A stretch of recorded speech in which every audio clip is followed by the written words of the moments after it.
confident I'm the only one who bought their last album, which I'll perfectly be happy about that, but, nobody cares about it. It was just, his name Nobody likes Billy. Pretty much. His name holds clout, but it's for elder statement, not for relevancy. These youngins today. Yeah, pretty much. With their Biebers You in there. damn kids with your Biebers.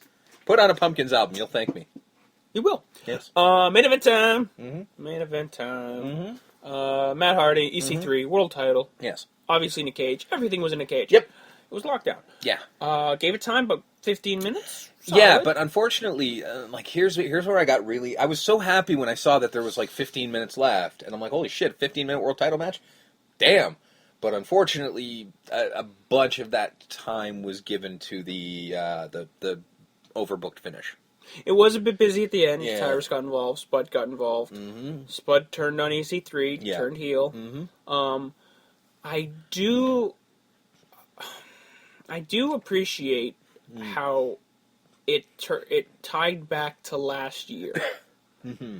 Where Spud was in the cage, and EC3 closed the door on him, and Spud said was in the earlier show, "I'm going to do the right thing. I always do the right thing." And I will say, then the right thing to him was paying back the favor. One of his best deliveries actually was unmiked. Unfortunately, they should have put the camera a little closer to him. But after all of it was said and done, he turned to the camera and just went, "I always do the right thing," and it was good. It was a good delivery, good line. I liked it. I liked it a lot. I'm not gonna they made it he came out in a ridiculous suit because it's Spud, that's but what he does. That scene of him standing over EC3 after Matt Hardy's escaped, after Matt Hardy has won, and just vicious looking thing that where he hits the chair his shot head, quote unquote, on the stairs with the chair, and I'm like, that was vicious. Looking. It was, and the look of his face, just this was for all the times that you made fun of me, you made me a little bitch, and all this stuff, and you beat my ass a lot. This is the this is the band of it. Oh yeah, which I don't. I'll give credit to TNA. Yeah, I will as well, because that shouldn't have been a heel move at all. Because that's the good guy getting over on the heel that's what did him should wrong. have been. Yeah, but somehow the swerve worked. It was a heel getting revenge in a vicious way. Yeah, I will say this.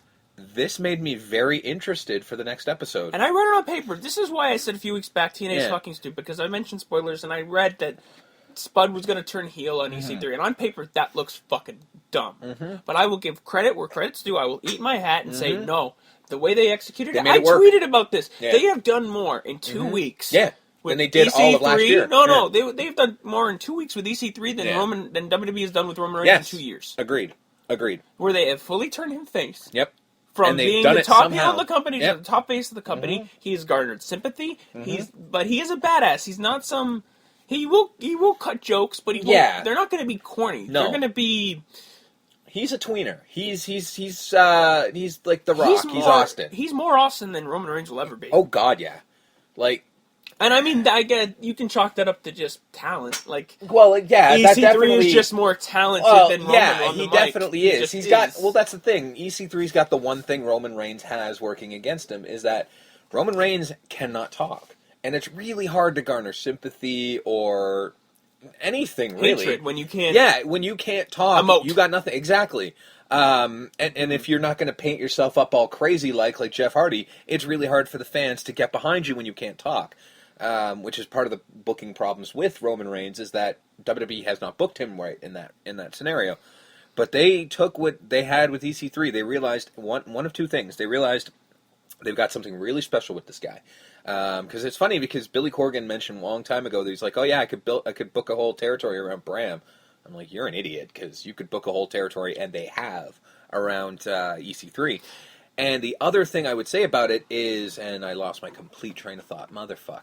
That always happens. Move on. There was something else I had to say there. The one thing I do say, and this is, I know I always, if we got feedback, I'd always get flack for this. Yeah. It's the fans, too. The TNA fans... That was actually my second point. ...are not as cynical. Yeah, there you go. That was exactly... Yeah, no, they're trying to support... They'll let things happen. Yeah, they're trying to support their plucky little company. They're not going to, this is stupid, I don't like this, and buy my ticket just to solely tell you how much I don't like That's the thing, nobody's... Because there are WWE fans who will buy a ticket, full price, just to tell you how much you suck. Yeah. And I'm going to cheer everyone you don't want me to cheer, and I'm going to boo everyone you want me coming to cheer just to be that guy. Yeah. And there's a lot of that guy Yeah. in every crowd on Mondays. Yep. And that's the problem. And it's unfortunate. TNA doesn't have that problem. No, they don't, because everyone's there to support the product. Even They'll if cheer the faces, yes, they'll boo the heels. Exactly. You know, the only one that was a little bit wonky was EC3, and TNA was smart enough to realize that, so they flipped him. Yeah. You know? Say what you will, but that's good booking. I never thought I'd say that. No, but TNA has outbooked WWE. WWE on at least their top face, heel/face. Like, that's fucking shocking. Now, mind you, it's not hard in the current landscape of WWE to say that, oh yeah, anyone else could book better than they can, because they kind of are dropping the ball everywhere. Mm-hmm.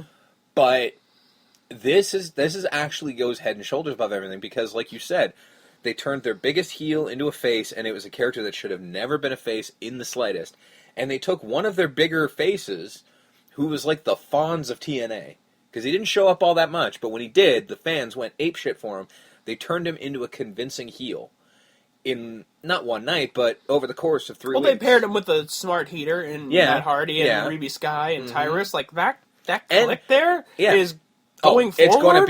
It's gonna be big. Yeah, that's the authority, because Matt is kind of pushing it that way of like that he's in charge, because he did a whole promo about, you know, this is my ring, you're all my fans, like, and I know I hear a lot of people still crap on TNA, because that's just residual. Yeah. Like, TNA's in this place where no one's going to pay attention because they've gotten so many chances. That, no, but this time it's for real, guys. Yeah. It's the boy who cried wolf. Yeah, it definitely is. And it's, you know, it's especially with us, it's the boys who cried TNA doesn't suck. But they kind of don't. I've been enjoying the shows in the last few weeks. Now, that could be, of course, the UK of it all. It could be. And when they come back to America. Yeah, I mean, that'll be the ultimate test, but, you know, I think we still have a few more weeks in the UK, so we'll at least enjoy that while we can. But going forward, there is a very good chance that the show could be good. A very good chance, because it looks like they're setting the groundwork for interesting shit. I mean, you know, I could be very critical very easily, because, like, you need to fix your women's division because it's in tatters and shit, and you need to fix your X division because it's in tatters and shit. But generally, everything else, I can't knock on it. Mm-hmm. You know what I mean? Like, there's... True.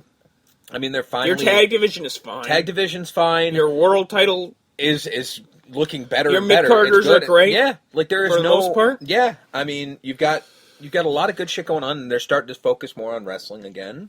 Because, let's face it, as JR has said a million times, you know, wrestling fans tune in to wrestling shows for wrestling. It's not a shocking fucking equation, but it's true. And, you know, I definitely enjoyed, you know, and this is the second time in about 3 weeks that we've enjoyed Impact more than we enjoyed Raw. And that's saying something. That's a big deal. Because, like I said, a month ago, we were like, this piece of shit company, and all that stuff. But Remember my whole 3 strikes rule? I was going to give them 3 months, and if they couldn't turn it around, I wasn't watching it again. Now, they had 1 strike for 1 episode or something like that. That's completely wiped away. I'm enjoying the show, and I can't wait to watch the next episode. I haven't said that in years. Yeah. So I haven't said that during this show, I'll tell you that much. Hold on, Tina. Keep it up. Keep it up. Lucha. Pentagon Jr. Yep. With Vamp. Mm-hmm.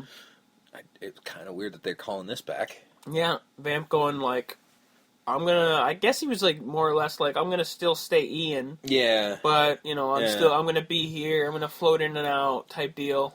I guess. Until he can finally unleash himself fully and let Ian so essentially let the monster out. Essentially, we're gonna get another Vampiro match is what they're building towards, which is fine. It probably won't be until Ultima Lucha 2, so it seems a little early to be bringing it up, but they got a lot of storylines that they're juggling. So eventually, he's going to try to force Ian to let the monster out. So that's fine. That's fine. But in the meantime, he needs Pentagon Jr. to go after the title and go after Mill and go after Katrina and everybody. Like, break them all. Makes sense. And he's like, yes, master. Jack Evans beat PJ Black due to interference from Drago, who accidentally sprayed mist in PJ Black's face. Yep. Match was decent. It's fine. Furthers the Evans-Drago storyline. It was pretty good. I mean, I liked Evans' promo in the beginning. Yeah. That was good. let the professional Yeah, handle this. yeah. He's one of the only true heels in that company. Oh yeah, because he actually gets booed. Because even even fucking Mill, the biggest heel, right? He don't get booed at all. People like him. Yeah. So. Yeah. I love this famous B.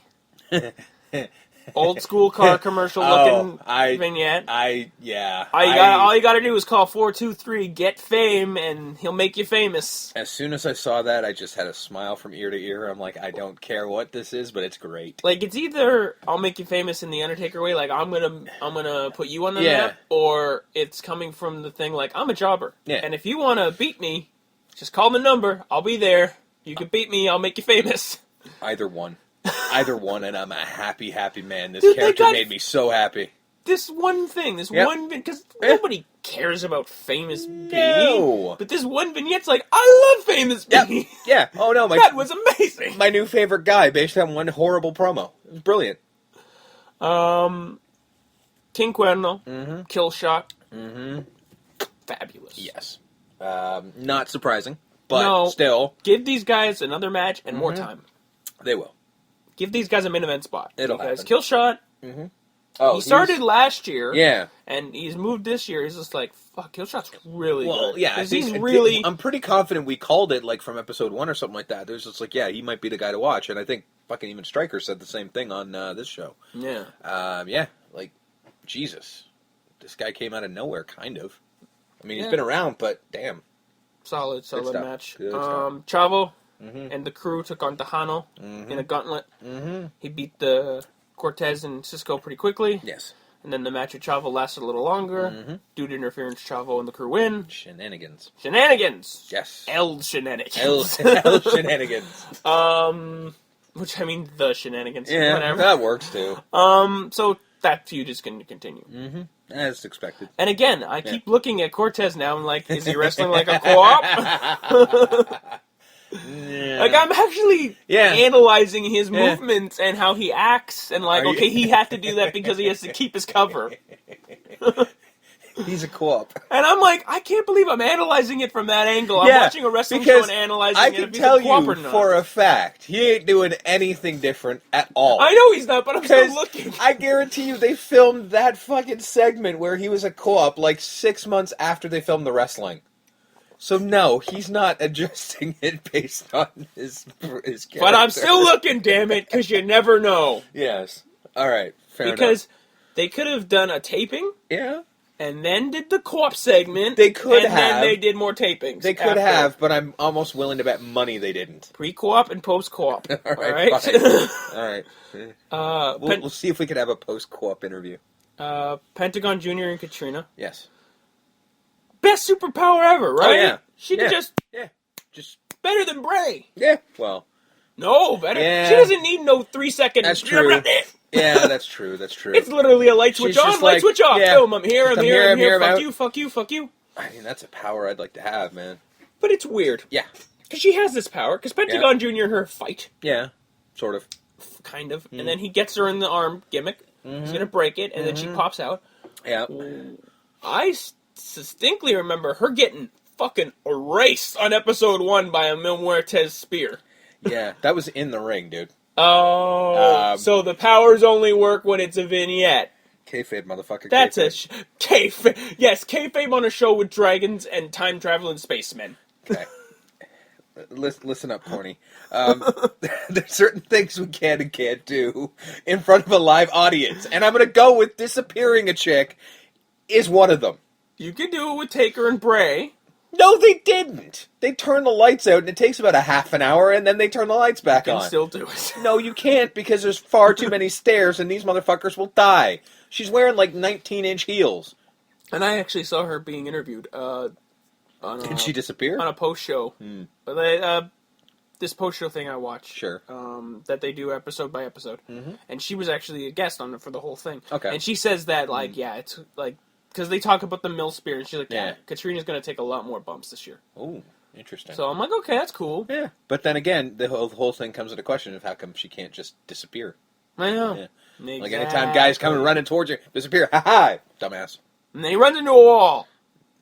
Okay, now we're turning into a Looney Tunes cartoon. which Well, I'm not against. Not against. Not against. Yeah. Main event. Mm-hmm. Mundo, Johnny Mundo. Yes.